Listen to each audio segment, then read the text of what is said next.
partir aujourd'hui, c'est une nécessité. Vu la situation de notre pays, bon, il faut partir pour pouvoir aider la famille, les amis, pouvoir construire une maison ou bien faire des projets. Moi, personnellement, de l'immigration, je me dis qu'on ne peut pas tous partir. S'il y en a qui veulent vraiment y aller, ils peuvent y aller, mais si on part tous, qui restera pour gérer l'Afrique? Moi, je fais partie des partisans, je fais partie des gens qui doivent rester pour se battre et développer le pays, quoi. On ne peut pas rester ici si on veut faire vivre sa famille. Par rapport à la manière dont on nous paye, aux besoins que nous avons ici, c'est impossible, on est obligé de partir. Connaissez-vous l'histoire de Bouna Wade? C'est le jeune qui a voulu partir en Europe après 4 tentatives. Les 2 premières tentatives ont été des échecs en fait. Ah ouais, c'est ce jeune qui est parti en Europe dans le train d'atterrissage. Ouais. À la 3e reprise, il est arrivé. Il a voyagé dans le train d'atterrissage à plus de 50 degrés. Ouais, tout à fait, ouais. Avec l'altitude et tout ça. Le froid. Le froid. C'est incroyable. Il est arrivé à Lyon, plus précisément en fait. Ils l'ont soigné, ils ont pris soin de lui, mais à la fin ils l'ont expulsé en fait. Je trouve que c'est bien dommage. Ouais. Parce qu'un jeune comme lui qui a eu cette imagination et cette persévérance, Ouais. qui à bout de 4 fois, il a essayé, jusqu'à en perdre la vie finalement. Ouais, la 4e fois a été la décisive parce qu'il a succombé, il est mort en fait. Et il est mort où ça, à Abidjan, loin de ses parents en fait. Bon, je suis le père de Bouna Wade. Oui, il était poli. Il respecte bien ses parents. Et c'est un bon garçon. Hein. Il ne fait pas le vagabondage ou le bandit. Je suis un retraité. Lui et ses frères, ils n'ont pas travaillé, ils n'ont pas de travail. Il n'y a personne qui travaille. Parmi eux, il y a un seul qui travaille. Mais le reste, alors ils n'ont pas de travail. Moom, il est allé pour soutenir la famille. Donc, comme il est décédé, on a désespéré. Enterré dans une fosse commune. Comme un moins que rien, effectivement. On est totalement insignifiants. Les gens qui font de l'immigration, c'est comme du bétail, ils n'ont pas d'importance. Mais moi je me dis qu'en Afrique, ce jeune, Bouna Wade, fait partie des martyrs. C'est un martyr en Afrique. Ouais, le martyr des Africains. Mamadou et moi, nous avons grandi ensemble. Ah oui? C'est un ami d'enfance. Ah ouais? Ouais. À droite. Hop là. C'est loin? Non, pas très loin d'ici. Ici, nous sommes à la Médina, un quartier populaire de Dakar.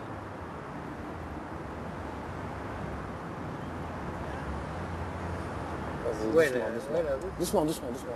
Arrête-toi. C'est là, la maison du milieu, avec la porte en fer cassé. Ah, bon. Ouais, vous trouverez facilement. Oui, mais tu ne viens pas? Bon? Moi? Ouais. Non, mieux vaut pas.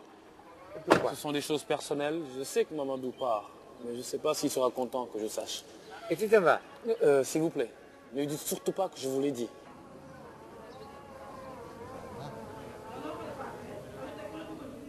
Personne s'en va d'ici. Qui vous a dit une chose pareille? Un ami de Mamadou, madame. Il s'appelle comment? Vous êtes Mamadou? Cela ne vous regarde pas. Allez-vous-en s'il vous plaît. De toute façon, personne ne s'en va d'ici. C'est dangereux d'en parler. De quoi? Qu'est-ce que tu dis? Parler de quoi? Quand quelqu'un part, il ne dit rien. Et pourquoi? Quand quelqu'un part... Attends. Su lui, sulla mine, l'autista. Lo intervistiamo. Mais qu'est-ce que vous voulez que je vous dise? Pourquoi celui qui parle ne dit rien? Beaucoup de gens pensent que ça porte malchance. C'est un voyage qui peut mener loin. Quelqu'un pourrait l'empêcher d'y parvenir. Quelque chose. Mais tu crois aussi? Moi, non. Dans mon village, au contraire. Aussi, les gens participent au voyage. J'ai un cousin qui doit partir en Europe. C'est un musicien, il est doué. Il n'habite pas loin d'ici. Je pense qu'on peut y aller pour le voir. Ton cousin part. Et toi, partiras un jour? Non, je ne sais pas. Je ne sais pas si je partirai. Qu'est-ce que tu penses? Qu'est-ce que tu penses de l'immigration? Mon avis personnel, c'est qu'aujourd'hui, il y a tout simplement, je veux dire, le fait que les Africains partent monnayer le prix de leur esclavage moderne. C'est une idée que je partage avec un journaliste sénégalais qui a écrit un article là-dessus. J'ai beaucoup d'articles avec moi, si vous voulez, je vous le lis. Oui. Va te voir, tu es très intéressé. Ah, je suis très intéressé, je fais toujours des coupures. Et pourquoi tu es intéressé à ce problème? Comme tout jeune Africain, je dois avoir un point de vue là-dessus. Parce que c'est un fléau social quand même très important. Voilà ce qu'il dit. Il dit quelque chose d'intéressant. Je cite. Il dit, autrefois, il y avait l'esclavage sans condition. Maintenant, ce sont les Africains eux-mêmes qui vont négocier le prix de leur esclavage moderne dans les pays qui les exploitent. Où ils négocient le prix pour faire rentrer au pays ceux qui sont partis ou empêcher ceux qui veulent partir de le faire. Pourquoi l'Europe, en vertu de quel droit pense-t-elle laisser des millions d'hommes aux marches du progrès tout en continuant à exciter le rêve et à susciter leur vain espoir? Comment peut-on imaginer une seule seconde que ces quelques satanés milliards puissent stopper le flux de milliers de jeunes qui veulent simplement faire valoir leurs droits au travail et à la survie?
Amaxhoba wethu sibahla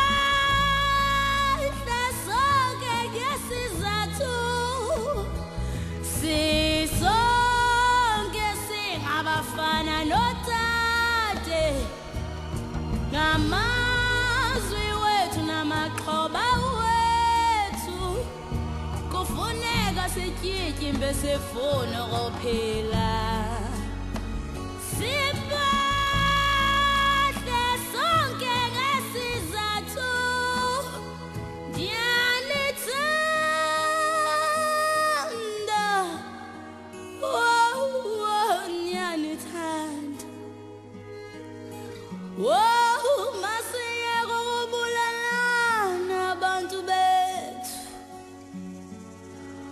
Kodwa